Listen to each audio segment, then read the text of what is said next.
सुप्रभात प्यारे बच्चों, कैसे हो आप सब। आशा करती हूँ आप सब अच्छे से होंगे। तो आज हम यहाँ उपस्थित हुए हैं हिंदी व्याकरण का पाठ 2 पढ़ने के लिए। हमारे पाठ का नाम है वर्ण एवं वर्णमाला। तो बच्चों, क्या आपने अपने आसपास में तरह तरह की आवाजें सुनी है? जैसे चिड़िया की ची ची, कौआ की kaa kaa, बिल्ली की म्याऊ म्याऊ और गाड़ी का हॉर्न और आसपास के सभी इंसानों की तरह तरह की आवाजें सभी ने सुनी होंगी। तो ये आवाजें क्या कहलाती हैं? बताइए मुझे, ये आवाजें क्या कहलाती हैं? ये आवाजें कहलाती हैं वर्ण।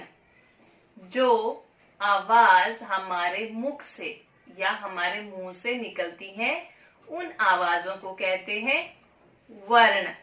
क्या कहलाते हैं? वर्ण।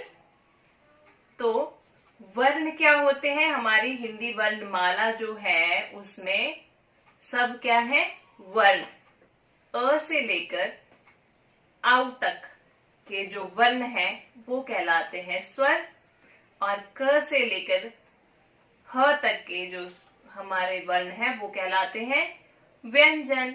तो कुल मिलाकर वर्ण क्या हुए? जो हमारे मुंह से ध्वनियां या आवाजें निकलती हैं वो कहलाती हैं वर्ण।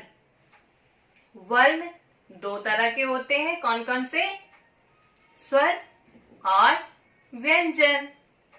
अब स्वर क्या होते हैं? अ से लेकर आउ तक के सभी वर्ण स्वर कहलाते हैं। क्या कहलाते हैं? स्वर। और क से लेकर ह तक के सभी वर्ण कहलाते हैं व्यंजन। क्या कहलाते हैं? व्यंजन। अब अ से आउ तक के जो स्वर है वो है 11। कितने हैं संख्या में? 11। अब क से लेकर ह तक के सभी वर्ण जो कि कहलाते हैं व्यंजन वो है संख्या में 33। कितने हैं? 33। अब बचे क्ष, त्र, ज्ञ और श्र। ये सब हैं मिश्रित वर्ण। क्या है? मिश्रित वर्ण या व्यंजन। ये 2 व्यंजनों से मिलकर बने होते हैं, इसलिए इनको कहते हैं मिश्रित। मिश्रित मीन्स मिलकर। 2 व्यंजनों से मिलकर जो वर्ण बनते हैं उनको कहते हैं मिश्रित व्यंजन। क्ष, त्र, ज्ञ और श्र, ये चारों क्या है? मिश्रित व्यंजन। अब हमने इस पाठ में क्या विशेष सीखा? एक तो स्वर कितने होते हैं? 11। और कौन से होते हैं स्वर? अ से लेकर आउ तक। अब क से लेकर ह तक सभी क्या है? व्यंजन, और वो संख्या में है 33। अब इसके अलावा अंग और अह, ये 2 वर्ण ऐसे हैं, ये ना तो स्वर है और ना ही व्यंजन है। इनका प्रयोग स्वर के साथ मात्रा के रूप में होता है। कोई भी व्यंजन है उसमें मात्रा लगाने के काम आते हैं अंग और अह। अब ड और ढ, ये 2 व्यंजन वर्ण ऐसे हैं जो व्यंजनों में शामिल नहीं किए जाते। ड और ढ 2 वर्ण हैं जो व्यंजन में शामिल नहीं होते। तो हमने क्या सीखा? और मुख से निकली ध्वनियां क्या कहलाती हैं? वर्ण। वर्ण 2 तरह के होते हैं, स्वर और व्यंजन। तो ये था पाठ। अब आइए कर लेते हैं इसका अभ्यास। अभ्यास में क्या है? प्रश्न 1 है, छूटे हुए वर्णों को लिखकर स्वरमाला पूरी कीजिए।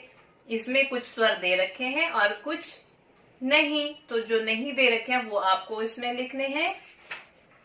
प्रश्न 2 है, चित्रों के नाम का पहला वर्ण चुनकर लिखिए। तो इसमें चित्र है, पहला चित्र है ओखली, तो आपको ओ लिखना है। क्या लिखना है? ओ। आगे है बतख, तो बतख का ब लिखना है। अगला चित्र है पतंग, उसमें आपको प लिखना है। आगे है ऋषि, उसमें आपको री लिखना है। तो विद्यार्थियों, ये था हमारा आज का पाठ वर्ण एवं वर्णमाला। आशा करती हूँ आपको अच्छे से समझ में आया होगा। तो विद्यार्थियों, अब यह अभ्यास आपको पुस्तिका एवं अभ्यास पुस्तिका दोनों में सुंदर लेख में लिखना है ताकि आपकी पुस्तिका सुंदर दिखे। कल हम आएंगे किसी और विषय के साथ। तब तक के लिए धन्यवाद। शुभ दिन।